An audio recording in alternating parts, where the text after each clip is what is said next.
लगभग आधी रात हो चुकी थी और बारिश रुकने का नाम नहीं ले रही थी। अपना काम खत्म करके मैं ऑफिस से निकलने लगा तो मुझे गार्ड भैया ने टोक दिया। अरे राजीव जी, इतनी रात तक आप यहीं हैं? घर नहीं गए? हाँ, वो कुछ अर्जेंट काम था, इसीलिए देर हो गई, पर अब घर ही निकलूंगा। बेटा, शायद आपको पता ना हो, पर आज अमावस की रात है। आज रात बाहर अकेले नहीं निकलो तो बेहतर होगा। जाओ तो कल सुबह चले जाना। क्या बात कर रहे हो आप गार्ड भैया? कल दोबारा ऑफिस भी तो आना होगा मुझे। बेटा, बात मानो मेरी, आज रात अकेले मत जाओ। घर पे कुछ काम है भैया, जाना तो पड़ेगा। तो एक काम करो, कुछ देर रुक जाओ, मेरी ड्यूटी खत्म हो जाएगी, फिर हम दोनों साथ निकल लेंगे। अरे भैया, काफ़ी लेट हो जाएगा मुझे, और कल ऑफिस भी तो आना है। मैं निकलता हूँ, आखिरी बस आती ही होगी, वो छूट गई तो दिक्कत हो जाएगी मुझे। चलो, गुड नाइट। बेटा रुको।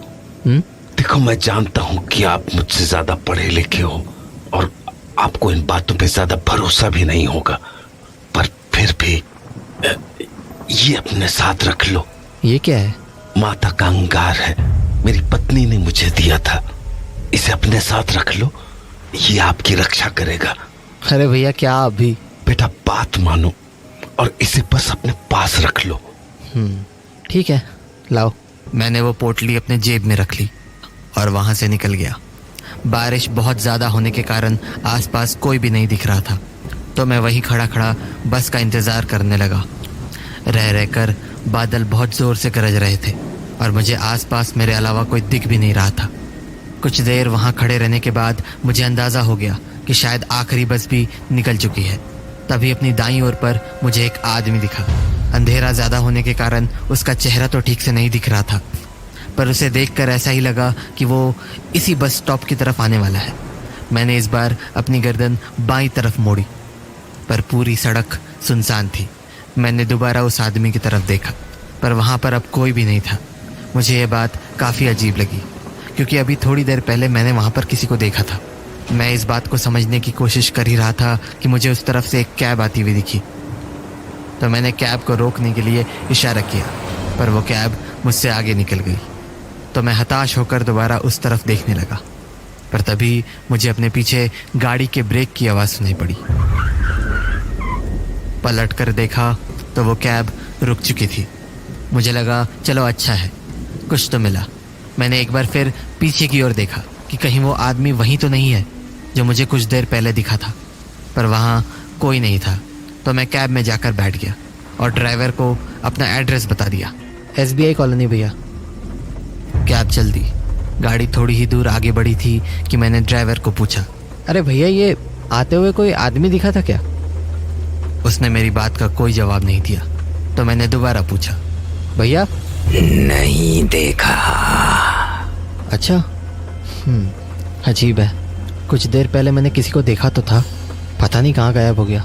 वो ड्राइवर कुछ देर गाड़ी चलाता रहा और फिर बोला, आज अमावस की रात है। हाँ, क्या मतलब? अमावस की रात को अक्सर ऐसे भटकते हुए साए दिख जाते हैं। हाँ, ये क्या बातें कर रहे हो? ये बकवास की चीजें मैं नहीं मानता हूँ, ठीक है? उल्टे पुल्टे लॉजिक्स मत दो मुझे। कहते हैं ऐसे साए हर अमावस की रात को अपना शिकार ढूंढते हैं। हेलो, क्यों बता रहे हो मुझे ये सब? कहना नहीं जानना है मुझे कुछ। और अगर किसी इंसान की नजर इन सायों पर पड़ जाती है, यार स्टॉप इट, समझ नहीं आ रहा है क्या तुम्हें? तो उसकी मौत तय हो जाती है। अरे तुम पागल वागल हो क्या? गाड़ी रोको यार, मुझे नहीं जाना है कहीं। जैसे आज तुम्हारी मौत तय है। व्हाट नॉनसेंस, तुम्हारा दिमाग फिर गया है क्या? लिसन, गाड़ी रोको, मुझे नहीं जाना है कहीं भी, जस्ट स्टॉप द कैब। पर मेरी बातों का मानो उस पर कोई असर ही नहीं हुआ। उसने गाड़ी नहीं रोकी। तो मैंने उससे दोबारा कहा, मेरी बात समझ नहीं आ रही है क्या? गाड़ी रोको चुपचाप। अपनी बाईं तरफ देखो, सब समझ आ जाएगा। अरे व्हाट बाईं ओर? क्या है बाईं ओर? सड़क पर देखो। उसके बोलने पर जब मैंने अपनी गर्दन सड़क की ओर मोड़ी तो मुझे वहाँ एक आदमी खड़ा दिखा। कपड़ों से वो भी कोई कैब ड्राइवर ही लग रहा था और अंधेरे के कारण उसका चेहरा ठीक से दिख भी नहीं रहा था। मुझे समझ नहीं आया कि आखिर ड्राइवर ने मुझे बाईं ओर देखने को क्यों बोला। तो मैंने गर्दन वापस सीधी की और ड्राइवर की ओर देखा, पर सामने का नज़ारा देख के मेरे होश उड़ गए। वो ड्राइवर अपनी सीट से गायब हो चुका था और गाड़ी अपने आप चली जा रही थी। मुझे समझ नहीं आ रहा था कि आखिर हो क्या रहा है। तभी गाड़ी में जोर का ब्रेक लगा और मेरा सर सीट पर जा भिड़ा। मैंने आंखें खोली तो देखा कि वो ड्राइवर पीछे मुड़कर मुझे ही देख रहा है और फिर उसने मुझसे कहा, साहब क्या हुआ, आप ठीक हो ना? क्या? तुम कहाँ से आए? कहाँ से आया मतलब? तुम अभी तो गाड़ी में नहीं थे और गाड़ी अपने आप चल रही थी।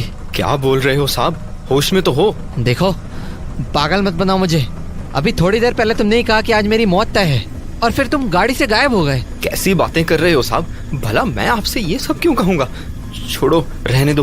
पक्का आपने कुछ नशा किया है, आपकी सोसाइटी आ गई है। मेरा भाड़ा दो और जाओ। उस ड्राइवर की बात पर मुझे अब भी यकीन नहीं हो रहा था। मेरा मन ये मानने को बिल्कुल तैयार नहीं था कि जो मेरे साथ हुआ वो मेरा कोई वहम था। पर मैंने बात ज़्यादा नहीं बढ़ाई और कैब से बाहर निकल गया। अगली सुबह डाइनिंग टेबल पर बैठे हुए मुझे अपनी जेब से वो माता के अंगार वाली पोटली मिली, पर अब उस पोटली का रंग काला हो चुका था। मुझे ये बात काफ़ी अजीब लगी क्योंकि कल रात तो उसका रंग लाल था। तभी मुझे मेरे एक ऑफिस कलीग का फ़ोन आया। हेलो, कहाँ पर है? घर पर हूँ, ऑफिस के लिए निकलने वाला हूँ। क्यों? हाँ तो ऑफिस आते हुए पुरानी फैक्ट्री वाला रास्ता लेकर शमशान आ जाना। शमशान? क्यों? अरे वो गार्ड भैया थे ना, हाँ। कल रात एक एक्सीडेंट में उनकी डेथ हो गई। व्हाट? हाँ, शायद किसी कैब ने टक्कर मार दी। एनीवे, तू जल्दी से आ जा। अपने कलीग की बात सुनकर मेरे होश उड़ गए। मुझे विश्वास नहीं हो रहा था कि ऐसा कैसे हो सकता है। तभी मेरी नज़र वापस से उस पोटली पर गई जो गार्ड भैया ने मुझे दी थी और मेरे आंखों के सामने सब कुछ साफ हो गया। मैं समझ गया कि अगर उस रात मेरे पास वो पोटली नहीं होती तो आज मैं जिंदा नहीं होता।